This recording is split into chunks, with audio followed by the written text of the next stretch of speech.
তুলছে না, তৃণমূল তো বিরোধিতা করছে না, তৃণমূল তো পথে নামছে না, তাহলে তৃণমূলটা মনে হয় শেষ হয়ে গেছে।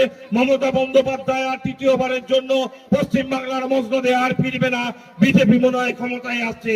প্রতিদিন মাথার উপর আকাশের দিক দিয়ে প্রতিদিন হেলিকপ্টারের আওয়াজ শুনতে শুনতে কানে তালা লেগে গিয়েছিল। কে যাচ্ছে? নরেন্দ্র মোদী বাবু যাচ্ছে। কে যাচ্ছে? অমিত শাহ যাচ্ছে। কে যাচ্ছে? বিজেপি শাসিত রাজ্যের কোন মুখ্যমন্ত্রী যাচ্ছে। কে যাচ্ছে? দিল্লির কোন বিজেপি নেতা যাচ্ছে। কে যাচ্ছে? সৌমিত্র খায়েরা যাচ্ছে। কে যাচ্ছে? শুভেন্দু বাবুরা যাচ্ছে। এই যাওয়া যাওয়া যাওয়া যাওয়া যাওয়া যাওয়া যখন হাওয়াই চটি পরে রাস্তায় ওই 70 বছরের বৃদ্ধা মমতা বন্দ্যোপাধ্যায় নামতে শুরু করলেন, তখন এই বাদরের বাচ্চা জয় শ্রীরাম তৈরি তোলা এই বিজেপির বাচ্চারা বুঝতে পারলো পশ্চিমবাংলার মাটি তৃণমূল কংগ্রেসের ঘাঁটি, পশ্চিমবাংলার মাটি মমতা বন্দ্যোপাধ্যায়ের ঘাঁটি, পশ্চিমবাংলার মাটি অভিষেক বন্দ্যোপাধ্যায়ের পদ্ম ঘাঁটি। এ ঘাঁটিতে পদ্ম চাষটা আর হবে না। পরিশেষে আমরা